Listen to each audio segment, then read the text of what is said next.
안녕하십니까. 저번 시간에 이어서 속임수에 대해서 우리가 더 알아보도록 하겠습니다. 어쨌거나 우리는 속임수에 당하지 않아야 하는 것이고, 그 속임수라는 것도 물론 자기 자신의 의식이 내려가긴 하지만 사회에 피해가 되는 것은 또 막아야 하는 것이죠. 그래서 이제 다양한 속임수의 양태에 대해서 우리가 저번 시간에 살펴보았습니다. 실제로 이제 속임수라는 것이 의식이 낮다라는 것을 우리는 확인해 볼 수가 있습니다. 그것이 어떤 것과 결부가 되냐면 능력 만능주의와 결부가 또 됩니다. 능력이 뛰어나서 좋아할 일은 아니라는 것이죠. 오히려 그 능력이 떨어지는 것이 나쁜 일을 하지 않는 점에 있어서는 유리합니다. 그러니까 이제 능력이 좋다고 우리는 능력이 좋아 이렇게 만족할 것이 아니라는 것이죠. 역사적으로 살펴봐도 능력 좋은 사람들이 나쁜 일도 더 잘한다는 것은 널리 알려져 있다고도 볼 수 있지만 사람들이 그런 것들을 잘 모르기 때문에 깨달아야 한다는 것이죠. 그래서 우리가 그런 속임수를 사전에 예방하고 간파하는 그런 것들이 반드시 필요하다는 이야기입니다.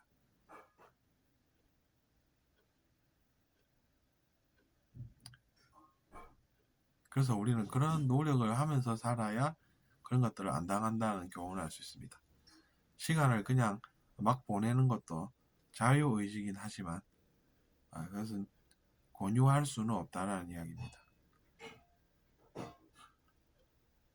내가 뭐 도박 같은 거 좀 해서 재밌으니까 뭐 그렇게 살 수도 있지 이렇게 얘기하면 그 이야기도 맞는 이야기이긴 합니다.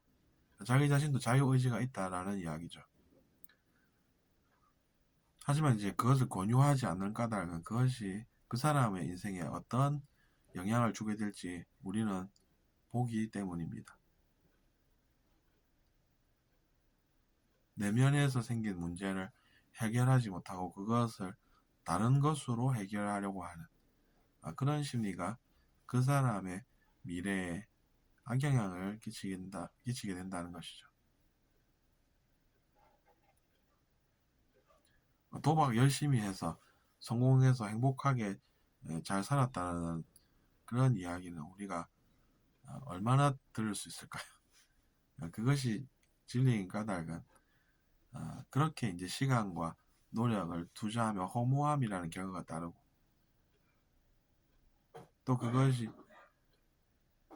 심지어는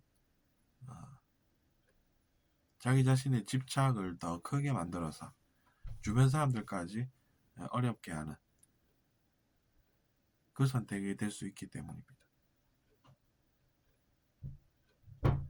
그래서 이제 그런 욕구가 강하게 올라오는 사람은 오히려 조심해야 한다는 것이죠. 왜냐하면 그것이 강한 집착으로 변하면 그 사람이 죄를 지을 수가 있게 되고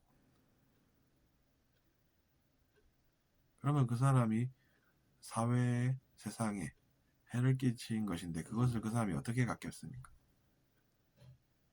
그 사람이 갑자기 정신을 차려서 내가 사회에 해를 끼쳤어 이러면서 내가 그것을 갚아야겠어 이렇게 생각하기가 상당히 어렵다는 것입니다. 오히려 이제 보통 생각하는 것은 이렇습니다. 내가 뭐 사회에 해를 끼치기에 뭘 해를 끼쳐? 뭐 그렇게 반응을 보이는 것은 그 사람이 욕망이 그 마음에 가득 차서 그것 때문에 그런 것입니다.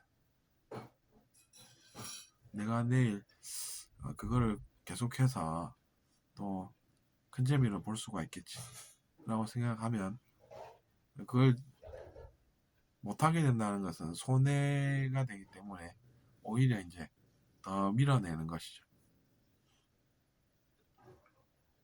어쨌거나 그래서 속이기라는 것은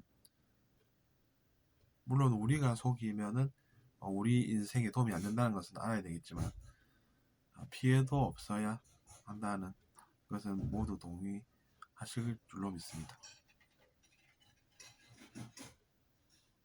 그런 모습을 우리는 너무나도 많이 보고 있습니다. 하지만 그렇다고 해서 우리가 쉽게 흥분하면 또 안 된다는 말씀까지 저번에 또 드렸었죠. 그렇게 되면 실수를 하기 때문에 사실 확인을 해서 정확하게 아는 것이 중요하다는 것입니다. 그러니까 잘 알아서 가는 것은 내가 실수해서 과당하고 주저앉는 것보다 낫다는 것입니다.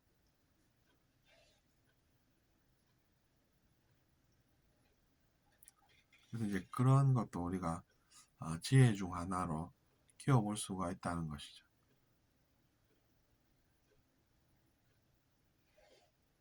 어쨌거나 그래서 이번 시간에도 우리가 속임수에 대해서 같이 고민해보는 시간을 가졌습니다. 들어주셔서 감사하고 잘 들으셨다면 구독 부탁드리겠습니다.